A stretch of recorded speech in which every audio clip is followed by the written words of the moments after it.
Okay, Jasmine, probably they will join a little bit later. I think we can go. Yes. Okay, thank you everyone for joining today's webinar. Thank you to our amazing speakers from Martin MPO and Marlin Engineering. I'm going to pass this on to Atilio to get us started.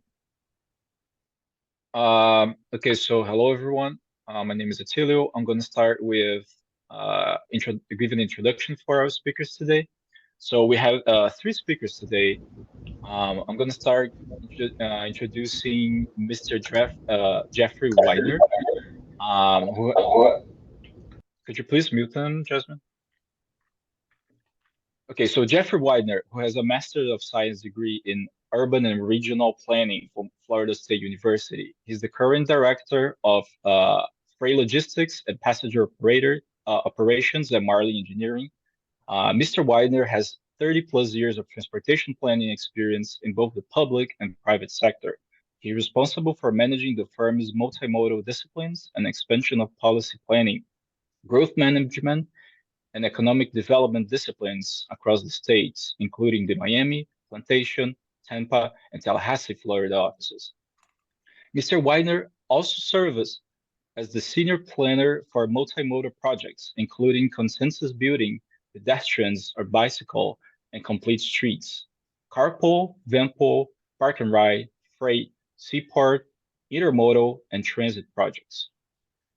We also have with us Ms. Beth Beltran, who has more than 25 years of experience consisting of long-range transportation planning, program management, policy analysis and development, intergovernmental coordination, public involvement, with the last 14 years serving as the Martin Metropolitan Planning Organization Staff Director.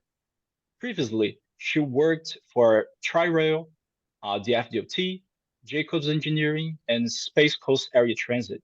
She holds a Master of Business Administration degree from the Florida Institute of Technology. And last but not least, we have Ms. Desiree Wood. She's a truck driver, advocate, expert witness, consultant president at Real Women in Trucking and Truckers Emergency Assistant Responders. Desiree Wood is a Mexican-American woman who began writing about her unsafe experiences as a single female entering trucking in 2008.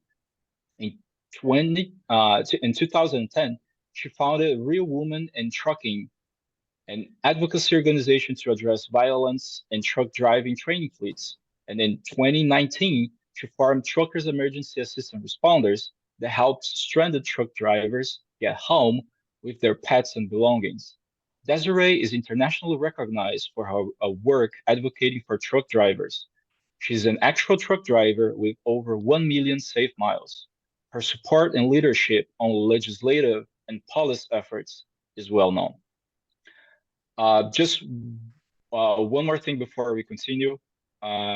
If you have any questions for your speakers at the end of the presentation, please, you can either type in the chat during the presentation or at the end, just unmute yourself and you can ask directly to your presenters.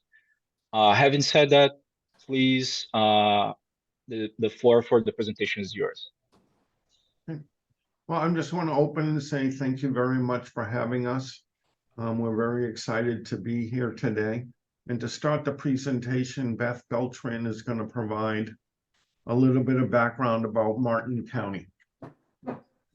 Yeah, I'll talk a little bit about Martin County and the Martin MPO and how this study or this plan kind of was initiated.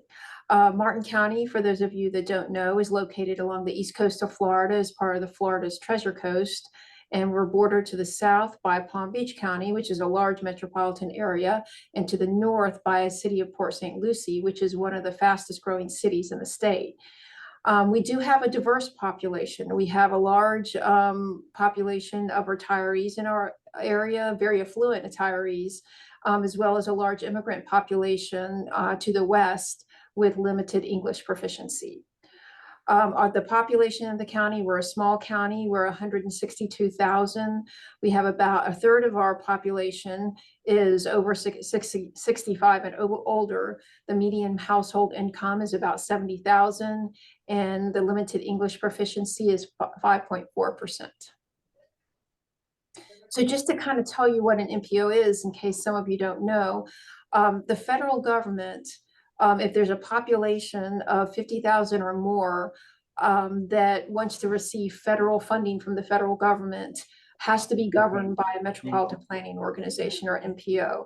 There's over 450 MPOs in the country. Our MPO, as I said, is a small MPO. We're part of the Port St. Lucie urbanized area, and we consist of 8 voting members now. We have 4 representatives from the Board of County Commissioners, which that may change probably in the next year or so. We may get all 5 commissioners on our board. We have 2 representatives from the city of Stewart, which is our county seat. It's the biggest city in our county. And we have 1 representative from the town of Sewell's Point and 1 representative from the village of Indiantown. Our staff is a small staff. It's myself. I have a senior planner, as well as 2 planners and an administrative assistant.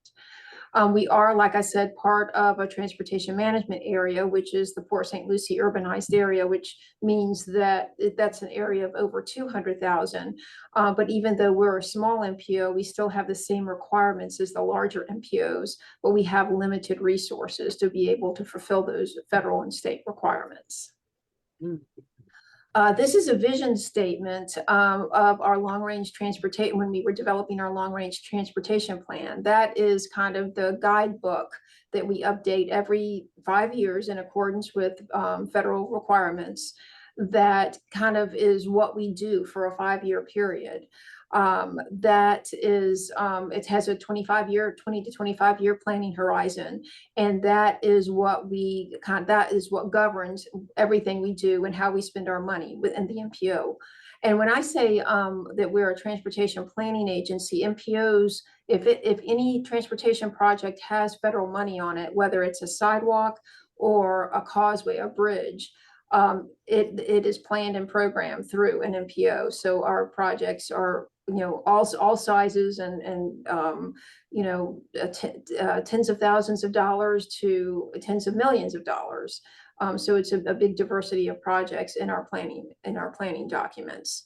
I'm going to turn it over to Jeff to talk a little bit about our freight and goods movement plan.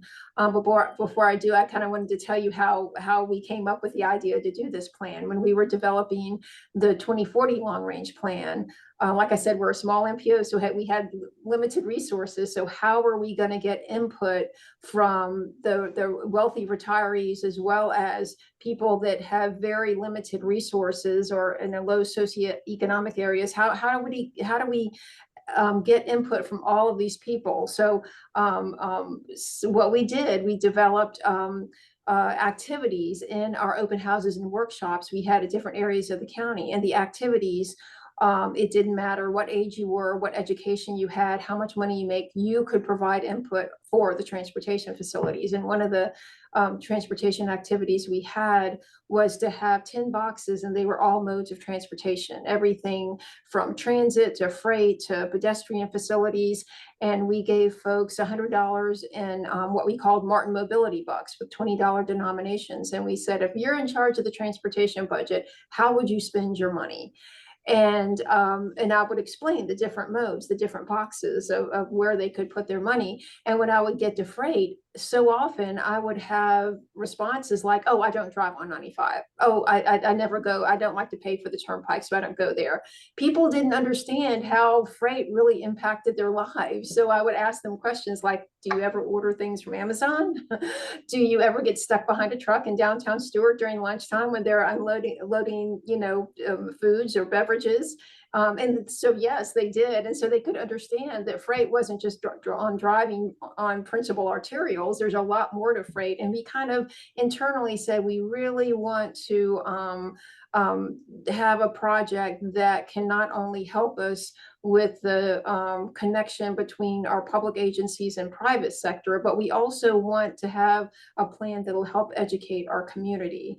And so that's how we came up with the freight and goods movement plan. And if you'd like to see the whole plan, just as a shout out, you can go to the MPO website, martinmpo.com, and it is on our website. So with that, Jeff, I will turn it over to you so you can talk about how we move forward with that.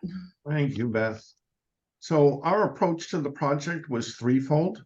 First of all, developing a reliable freight and goods movement plan. Reliability is critically important to the supply chain. Even if you have congestion, you can fit it into your schedule. A lot of times, unpredictable congestion, such as accidents, can wreak havoc on a delivery operation. Stakeholder engagement, engaging the private sector was critically important. And then integrating goods movement into the community context. As Beth said, this is a small MPO. The picture on the top is from downtown Stewart, and it's a quaint little village atmosphere. And how do we develop a freight plan that's consistent with this community? First of all, the MPO planning process typically has 3 planning horizons. The first 5 years, and it's all fiscally constrained with whatever federal dollars are available. Then 6 to 10 years and 11 to 25 years. So we collected and analyzed a lot of data for all of the modes. We developed project policy and efficiency projects. We reviewed those based on criteria from what we heard from the elected officials and prioritized it into a short, mid, and long-range proposal for roadway, railroad, trucking, waterways, and ITS projects, and develop policy recommendations. Just taking a step back, Martin County is part of a region. To the south, they have the major global portals of Miami International Airport, which is the largest cargo airport in North America. We have Port Miami and Port Everglades, both moving more than 1 million containers a year. And then we also have the Port of Palm Beach International, FLL. There's also, within Martin County, we have 2 interstates or highway designed roadways, I-95 and the Turnpike, 2 US 1 routes, 2 state highways, State Road 76 and State Road 710. There are 3 railroads, the Intercoastal Waterway, and there's actually the St. Lucie Canal that connects all the way over to the other side of the state.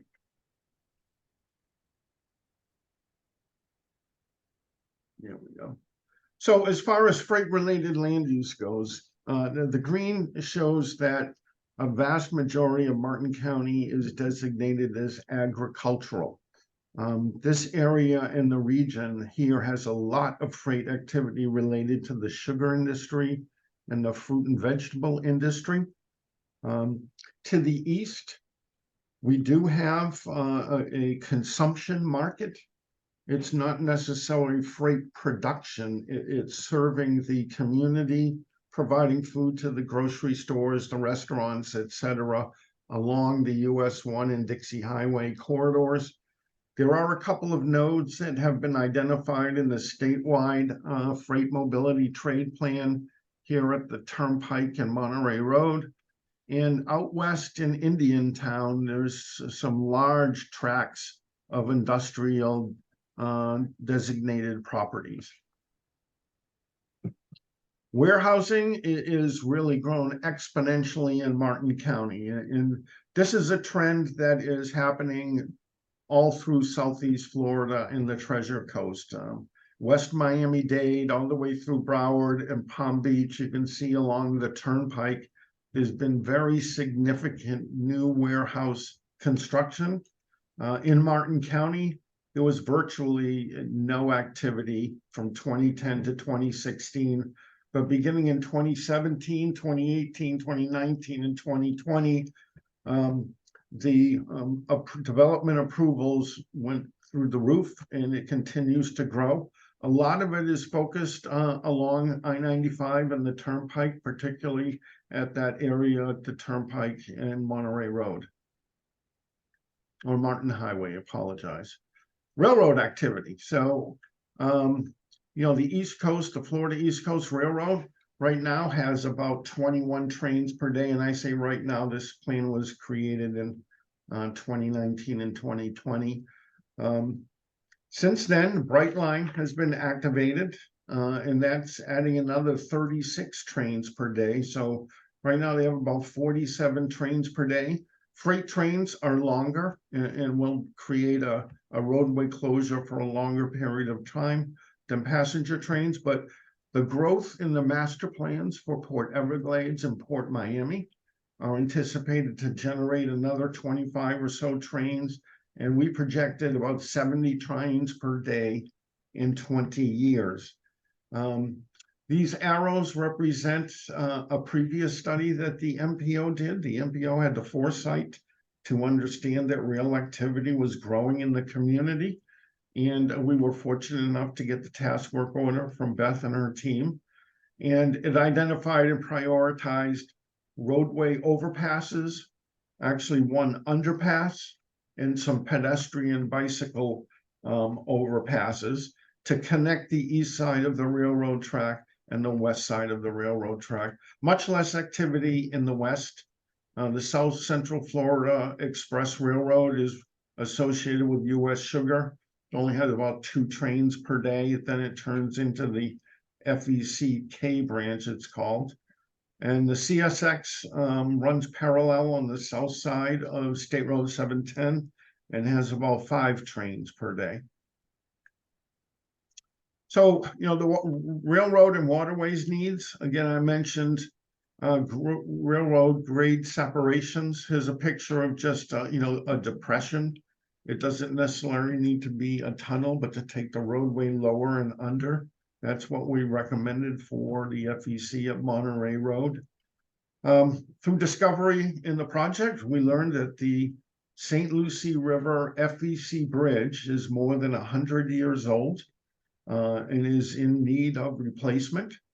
This is the only link between West Palm Beach and Orlando on the Brightline double track that is not double tracked. And they are now FEC and the city of Stewart coordinating on how they can get this bridge funded and replaced with a double track.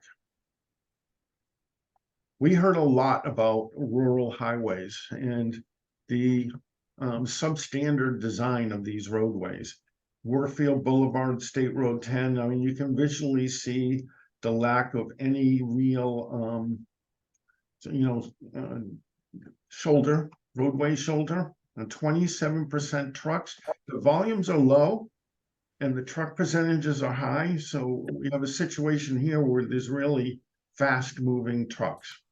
Same thing on Martin, US 98 around the lake, and then Canner Highway has over 40% trucks. And again, if you look at these shoulders, they're substandard. There are weather issues, and also this is a picture that I clipped out of Google Maps. All along these roadways are agricultural uses. This is actually a picture of a sugarcane truck, which is very slow and has multiple trailers moving onto the highway where there's fast moving vehicles. Crashes. Drilling down from all crashes, we looked at commercial vehicle crashes. This is a heat map, and you can see in the eastern portion, there are more commercial vehicle crashes, but many of them are just a simple gray dot where there were fortunately no fatalities or serious injuries. When we drilled down and started looking at State Road 710, 5 of the 13 total fatalities occurred on State Road 710, and there was a 6th one on Martin Highway. So this is a picture of the Turnpike Plaza on Florida's Turnpike just south of Martin County and approaching Martin County. Every time I drive by this or go to this plaza, there is overflow parking at this location.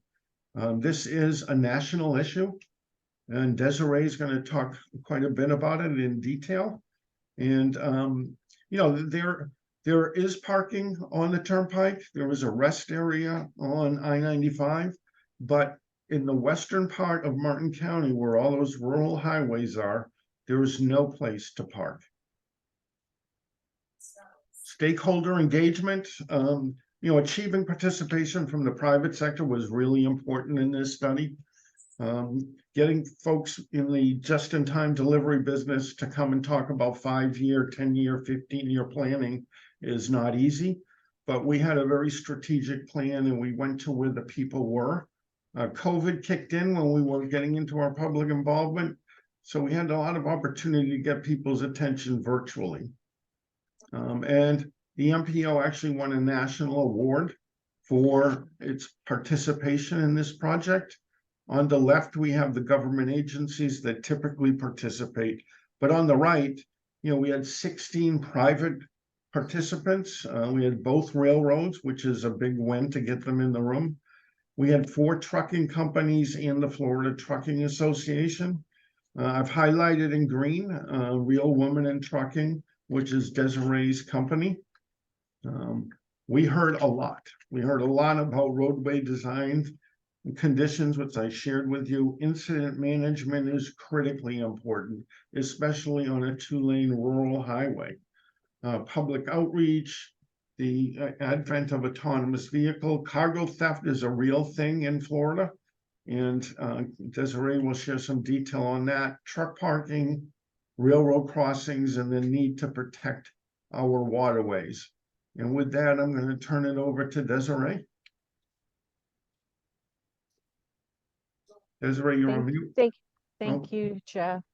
Okay, just very quickly, I am a truck driver, and Real Women in Trucking is an organization. But I'm also on the Florida Freight Advisory Committee and an appointed member of the Transportation Research Board Freight Planning and Logistics Committee, which I see Brittany Gick on here. Thank you for joining. And the Martin County MPO. You can go ahead to the next slide there. So a lot of people don't understand that truck drivers, everything you buy comes on a truck. So even if you're buying a Washington apple at the public supermarket in South Florida, that very likely, like the trip that is depicted in these slides, was a 5-day trip by one truck driver to get that load of apples. So this is an actual load that I took. And the picture of the trucks on the ice, I was not driving when I took that picture. We were actually sliding backwards in a snowstorm in ice. And the picture of my dog was right after my dog locked me out of the truck when I was fueling. So I was stuck outside in the freezing cold and scaling that load. So going across the country with one item of produce in the supermarket is quite a lot of labor. We can drive 11 hours a day within 14 hours, and most drivers are only paid when the wheels are turning. So when they're sitting at docks waiting to get loaded, which they often are several hours, they are not paid for that. Once those drive hours are exceeded, they are required by federal law to stop and park for 10 hours. And finding a safe place to park is very difficult, especially in South Florida, where I am right now in a truck stop and have struggled the last 3 days to find a place to park. You can move on to the next slide. So many of you have heard of Jason's Law. Jason's Law is what made the truck parking situation finally be visible, and it came after the tragedy, the murder of Jason Rivenberg, and that is the crime scene photo up in the top. He was murdered for $7. That was visible on his dashboard when he parked at an abandoned gas station down the street from a delivery he was supposed to make of milk for Food Lion Distribution Center. It's a common practice that the places that we pick up and deliver to will not let us park on site. This is really important for economic development, warehousing projects, and communities, counties, and MPOs to realize that when you put these facilities in your county and you do not require them to have on-site truck parking, you're going to have an incredible amount of trucks in residential areas and in unauthorized areas that make us sitting ducks for crime. The bottom picture is the Michael Bagelin murder. Michael also was staging outside where he needed to deliver. The facility would not let him park on site. He was burned to death in his truck by the people that came and wanted to rob him, and he wouldn't open the doors, and he was killed. Both of these gentlemen's wives were pregnant at the time that their husbands were murdered. The other picture down in the corner is my own tractor. My trailer was hijacked in West Palm Beach. I had been staging to deliver for Publix supermarket in Miami, but they have no truck parking. So I staged in West Palm Beach, close to where I live.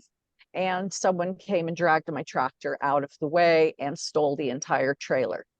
Cargo theft in South Florida is huge. There's 7 task force for cargo theft in the United States, and Florida has one of them. Truck parking is an equity issue. We are under federal law to stop, and we are providing a service to each and every person that shops at the supermarket or buys clothes at the store or orders online. Go ahead on to the next slide. So this is kind of a map of Trucker Path, which is an app a lot of truck drivers use to find truck parking. You can see that there's a lot of blank spots, but I'm going to tell you that all of those blank spots, there are farms, there are produce farms, there are warehouses, there are places that we go and load and pick up things and deliver things. And then we've got to go a really long way to find a place to park, but there aren't any spaces. So that pilot over in Cape Coral, it has no truck parking. Up there in Lakeland, which is where I am right now in Bartow, I'm at a place that has 46 spots. The place I was at before up on I-4 has 64 spots. If you have less than 100 spots, it's nothing. It's zero. It's got to be 150, 200. But I guarantee you, if you have a place for truck parking with 300 spots, 400 spots, it's going to be full. I recently testified in my Miami City Commissioners meeting for a 400 space truck terminal with 400 spaces they were going to put in there. And I was impressed that one of the city commissioners realized that just in Miami County alone, they are short 4,000 spaces for truck parking. Martin County actually has the most truck parking spaces and serves as a gateway to South Florida and part of Central Florida for a lot of truck drivers. So they are really carrying the burden for a lot of adjacent counties who are not doing much about this. I want to say something about what Jeff was saying on the rural highways.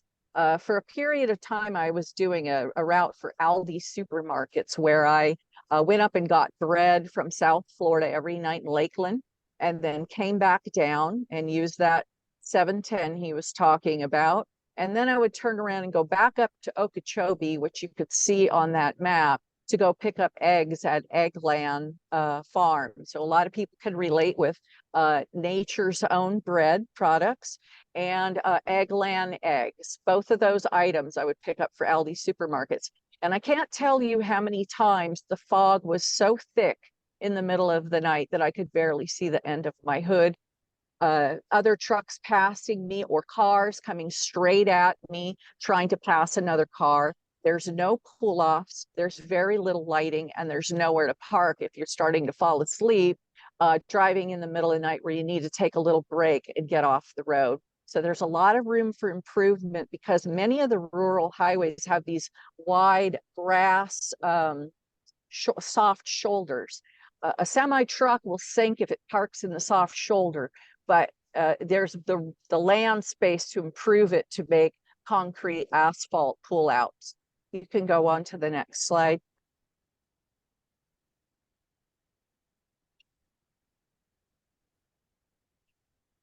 So a lot of people, when you bring truck parking conversation to communities, they freak out, they think truck stop. They don't really think outside the box. The Miami project I spoke about, they were able to get that project approved by changing a word. Instead of calling it truck parking, they called it truck terminal. And then it got passed. So we have to start being creative because there's a lot of zoning issues and, you know, the Audubon Society coming out complaining and residents complaining, but truck drivers are consumers. We do spend $200 or $300 when we have access to places to shop and get services that we need. Many truck drivers have a black card membership at Planet Fitness because many times Planet Fitness is an older shopping center that does not have a lot of planters and medians in it, has a lot of wide turning space in those old shopping centers. So we can get in there and go to the gym, take a shower. There's probably restaurants in that parking lot and other services that we need where we can spend our money. So oftentimes at abandoned shopping malls, old Greyhound racetracks that we have here in South Florida, there's opportunities to rezone and repurpose existing paved areas and put in some things that truck drivers need. And also think about including EV chargers, and keep in mind that electrified trucks are still going to need truck parking. Go ahead to the next slide.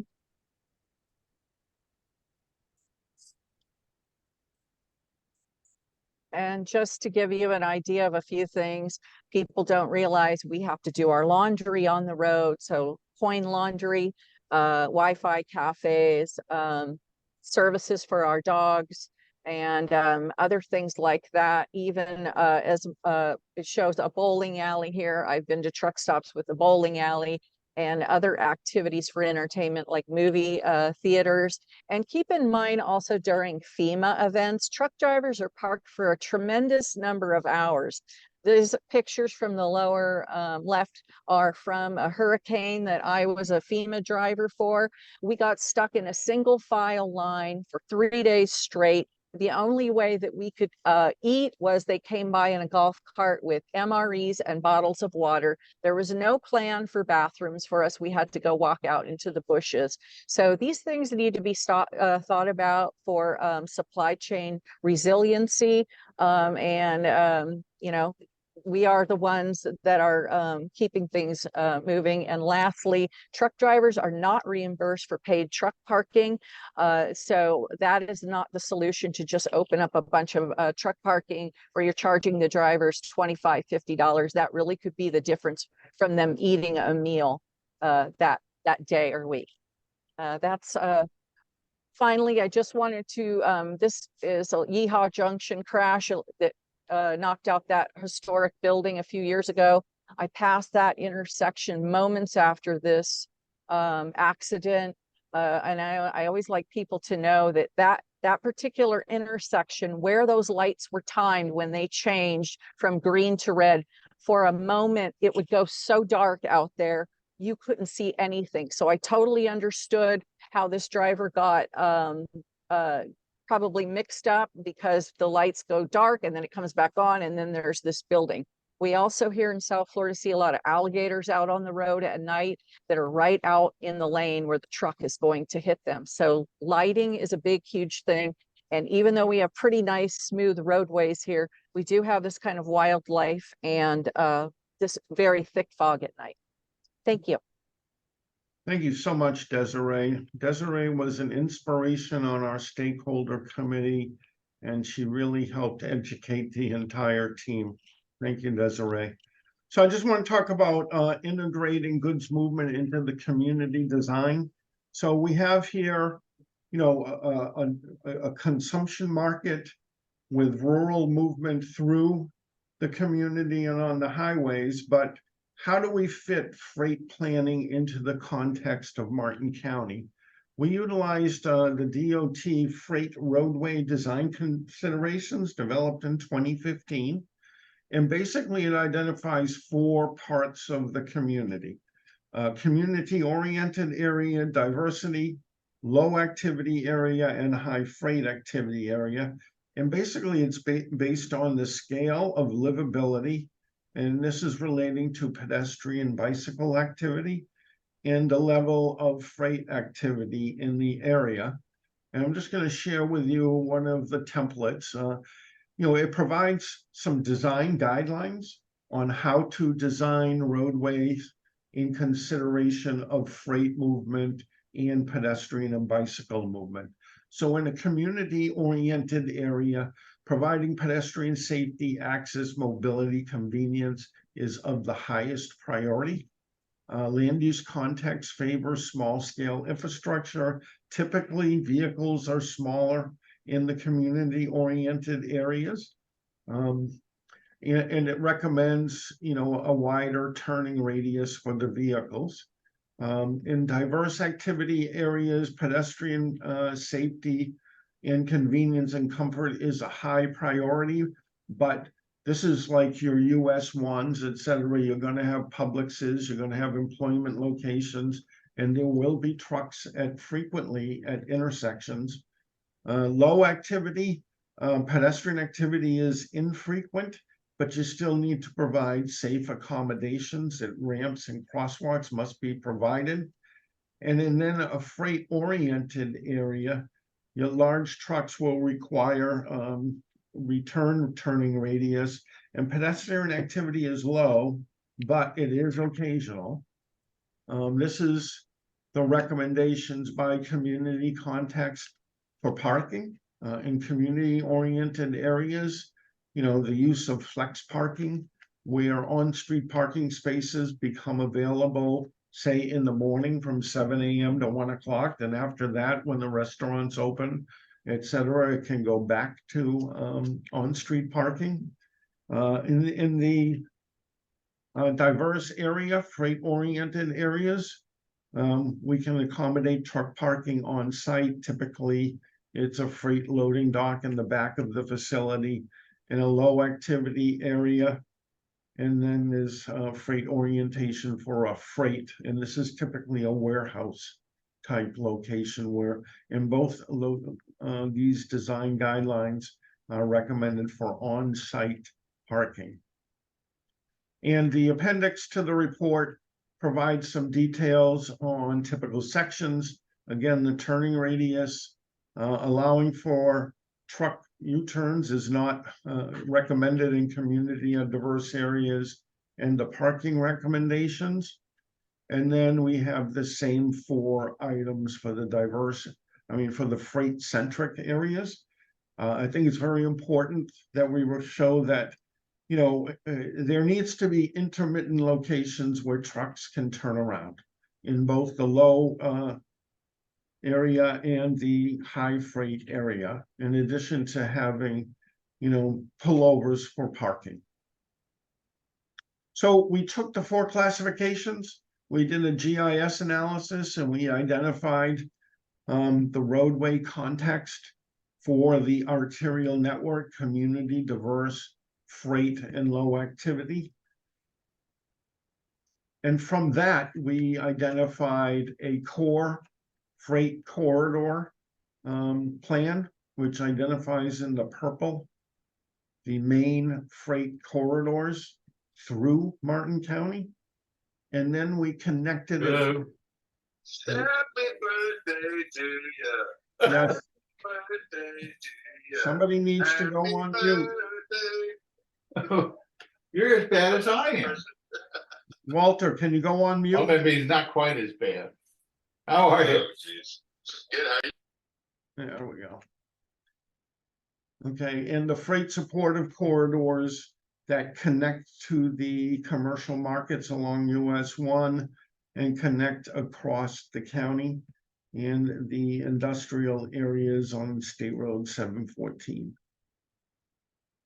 So safety, we started developing our projects. Safety is number 1. Unfortunately, in 2019, several months before we started, there was a terrible crash on State Road 710.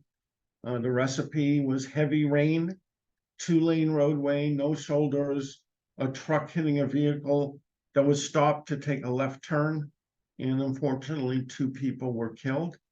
It really motivated the community. There are very few people who live out here. There was a 1,000-person petition brought forward that something needed to be done on State Road 710. FDOT mobilized immediately and did a very unique signage plan, including red flags on the warning signs. But also the MPO and the DOT moved to sheet pile the edge of the road to create space for a left turn for Tommy Clements Street is where the crash occurred. The project has even moved further. DOT is now moving forward with complete redesign of the roadway. And the ultimate, and I think the preferred alternative from the community has a separated 4-lane roadway through the community with the median and left turn lanes to make it a much safer facility. And this is the same road where we showed 5 other fatalities that occurred earlier. The FDOT design manual indicates if you have more than 10% trucks, you should have a 12-foot shoulder. We are way beyond 10%. 27%, I showed you these numbers before, but on US 98, in fact, while we were doing the study, the design was underway to just resurface the road. The county engineer made a request to DOT. You need to implement the 12-foot shoulders, and DOT added that to the project. And now in the work program, it is going to be built. And the same needs to be done for Canner Highway. In addition to that, the FDOT, the truck parking availability TPAS system was underway. We really just documented existing capital expenses. The drainage area on the north side of the Fort Pierce Turnpike Plaza has some room that could add some more truck parking. Sample pull-off truck areas. This is on I-75, and this is what Rita Nowak brought up. She's from Blackcat Trucking. That, you know, just a pullover that is well lit and drained is enough for us in some instances. And can you please add them to your project? And then Desiree noted, you know, we have warehouses being constructed in Martin County. Why the private sector cannot isolate an area, it's called a truck corral, where private independent truckers can park their vehicles overnight. They're part of the industry and need to be supportive of the trucking industry. So we developed 3 plan horizons. This is the 5-year plan, 2021 to 2025. We identified roadway, ITS, railroad, truck parking improvements. Looking at the east, you know, these projects were already programmed, so we were creating a new programming document to list projects that are freight related. The double tracking of the FEC which is really exciting. It was recently completed, and Brightline is now running trains to Orlando and West Palm Beach through the community. But, you know, there are roadway projects in blue, and also some dynamic parking, and that's the TPAS program. And we recommended safety projects for State Road 710. In the midterm, 2026 to 2030, we were recommending, again, additional roadway improvements, widening of I-95, 714 widening, some railroad grade separations. And the report has a very extensive list of every single one of these improvements. This is an indexed map, but I think what's important is we also included the project for State Road 710, that in the scope of services, DOT consider to identify some slip and pull off parking areas. When you're doing a planning document, it's very difficult for us to put a dot on a map and say, put truck parking here. But the, you know, very detailed process of designing the road, we're recommending they include truck parking. And then the longer plan, I think the most notable project here is this bridge over the St. Lucie River needs to be replaced. It's over 100 years old. Even if there is operational maintenance needs, some of the parts have to come from Europe. Policy recommendations, we recommended that Martin County establish a freight stakeholder advisory committee. They moved forward, amended their bylaws, and the committee is now in place. Desiree is a member. and they are advocates for and support freight projects in the MPO planning process. The FTAC includes 21 voting members and 3 non-voting members. I think it's the largest freight technical advisory committee in the state, and the attendance is good, and Beth and her team have done a wonderful job. We promoted flex parking in downtown Stewart. There are vehicles just stopping ad hoc. And, this is something that we worked on in Miami Beach, where you can do flex parking, designate strategically located places where the public parking is available in the morning for truck parking and loading and unloading, and then it goes back to parking for restaurants. This is the Walmart in Stewart, and we made a recommendation related to, in fact, it was Desiree and Brita's comment that, this is first mile, last mile, get off 95, deliver, go all the way into the Walmart. And then as soon as you're done with your delivery, you're told you have to go now. And, getting land use codes to change to support even just a few hours where a trucker is allowed to take a break and get some rest is really important. And it's a safety issue.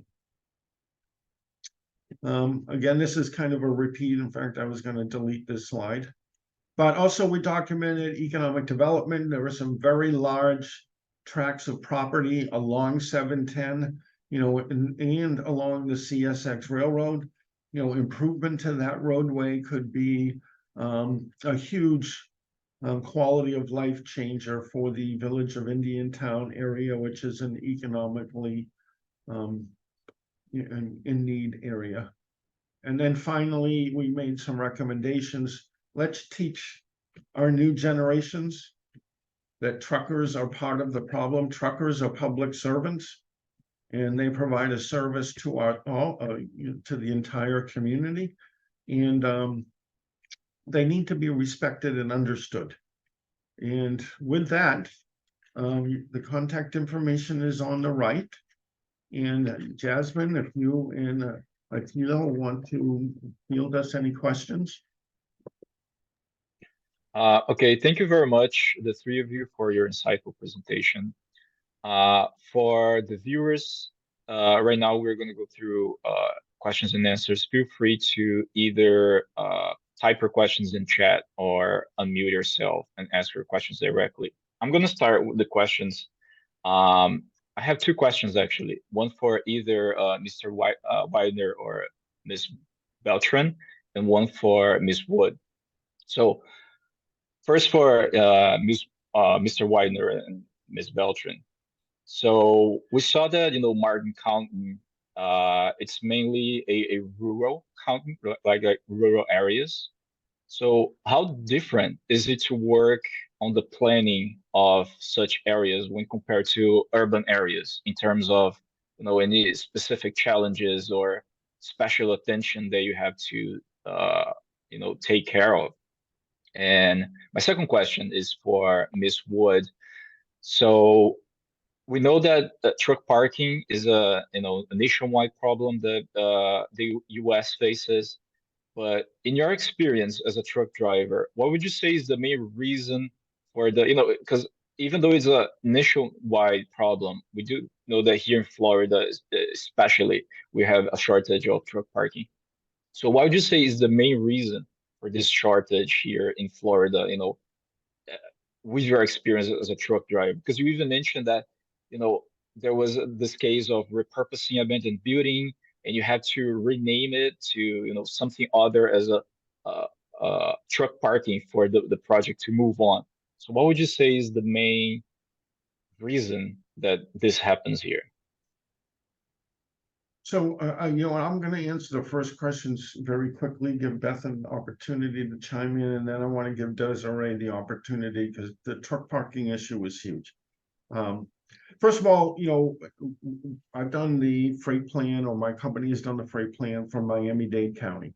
We've done freight planning for Miami International Airport and the floral industry in Doral.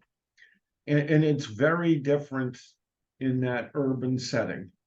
When we move to this rural, and downtown Stewart is an urbanized area, And it's a mix of urban, but there is a large rural component. And what was completely different is the inadequacy of the roadways in the western community. They were built 50, 60 years ago with very poor design standards. There are weather issues. Fog is real. And having a weather alert system is something they put in place on State Road 80 in Palm Beach County. And then I think incident management is really important. When there's a crash, it's typically very serious, and then it causes a backup for a very long time. And these are issues that we didn't encounter in the heavily urbanized communities.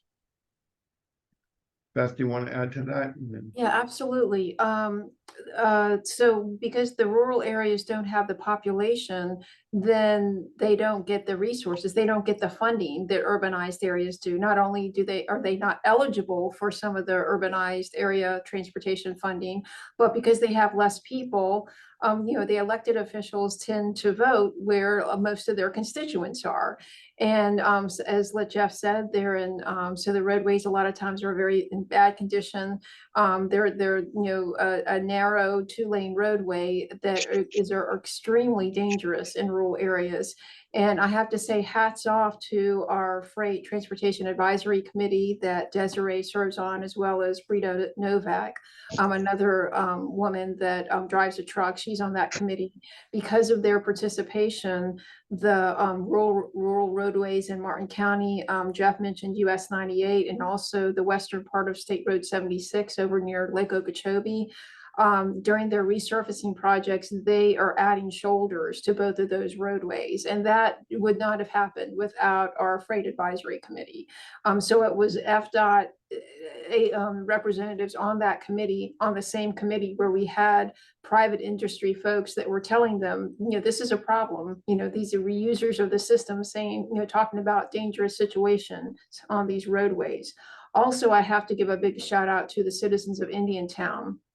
Jeff, you mentioned that horrible accident that happened a few years ago, and there was a petition that was signed by 1,000 people. Well, Indiantown only has 6,000 people, and 1,000 of the citizens signed this petition, and they actually come to every board meeting we have now, because State Road 710 widening from Indiantown northwest to the Okeechobee County line, Okeechobee-Martin County line, is the MPO's #1 priority project. And FDOT is required to give an update at every MPO board meeting, and their citizens from Indiantown at every, for the last 8 months, because they want to find out the status of those of those improvements, not only the long-term improvements of widening the roadway, but short-term improvements. Jeff, on one of your slides, you had brought up the left turn lane on 710 onto Tommy Clemens, the Tommy Clemens Avenue. That's the community there. Going southeastbound, when there's a train coming on the CSX tracks, there's no dedicated right turn lane. So people are sitting out in the road waiting to turn into their community, because that's the only way in and out. And there are trucks trying to get by. And a lot of them aren't, not only the trucks, but the other vehicles aren't ready for a car to be stopped in the middle of the road. Right. And so, FDOT has, they have a project that's funded for construction to add a dedicated right turn lane. But those are the projects that have come out, safety and projects that have come out of not only the Freight Transportation Advisory Committee, but also the Village of Indiantown, because of their participation and input in the transportation process. Thank you very much for your answer. So for my part, to answer your question, one of the biggest issues that I see is a lack of education at a local level on how truck drivers serve communities each and every day as an essential part of the community, just like paramedics, fire, law enforcement, and that kind of thing. So each and every day we serve communities. These trucks are not equipped with bathrooms, so we are constantly looking for a place to go to the bathroom. We are often denied the use of a bathroom at the places that we pick up and deliver, and we're fighting for a place to stop a 75-foot vehicle and get that, including food and the rest that we need. There are not nearly enough advocates for truck parking. It's taken a lot of personal effort on myself to go to a lot of meetings nationwide at a personal expense, running up credit cards just because I thought it was important. Meanwhile, I've watched a lot of very well-funded organizations and trucking lobby groups that were very late to the party and don't really get to the heart of the problem for truck drivers. So I got involved in 2009 when Jason Rivenberg was murdered because I saw his widow, who was pregnant with twins and had a toddler, was going to county fairs trying to collect petition signatures with infants, and no one in the trucking industry was helping her until she got that bill to become a law in the US code, and then everyone was pushing and shoving to get in the picture with her. And that was heartbreaking for me. So that is really what we need, more people.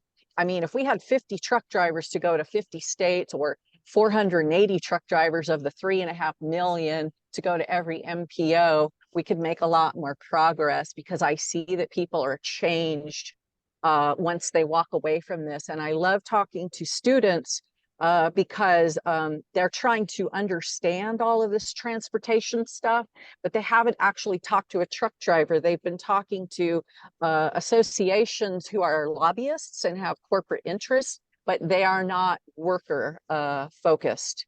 And I saw that Scott, who I know also, and he mentioned something about local truck drivers, and I hope Beth and Jeff can answer his question on that. And I want to give this as food for thought. In Elmira, New York, the city, who didn't know anything about Jason's Law, they just knew a lot of truck drivers who lived there were coming and parking in unauthorized areas to come home. And they wanted to help them, and they wanted to help the community. So they created a $5 truck parking area for people, and they can stay up to 30 days, as a matter of fact. And they have a kiosk where they pay $5. And I recently spoke to the city of Elmira, and they told me it does not cost that much to maintain the lot. The money that they've collected has helped them restripe it and do a little bit of maintenance on it. They have not had trash problems. And that's one of the things that I see as residents come out and they think truck parking means prostitution, pollution, and garbage. And there's no prostitution at the truck stops. I've seen that two times in 15 years in this industry. A lot of drivers do throw out trash. I would like to see more trash dumpsters, not trash cans, at truck parking areas, and law enforcement giving citations if that is spotted, and the company being accountable. But all of the protests of residents coming out often comes from they have never met a truck driver face to face. And once they see us and they see we are human and we are serving them, they walk away changed. Thank you very much, Ms. Wood. I would definitely agree with you in terms of, getting students or, researchers in contact with truck drivers.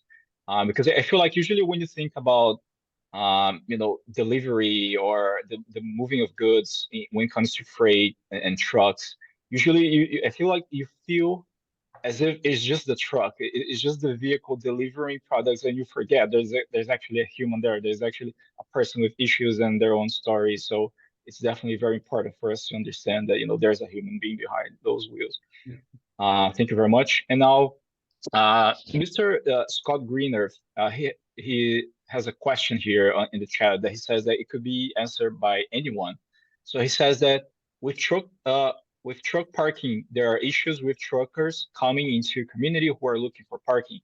There are also local truckers who need to park at a safe location, such as at home.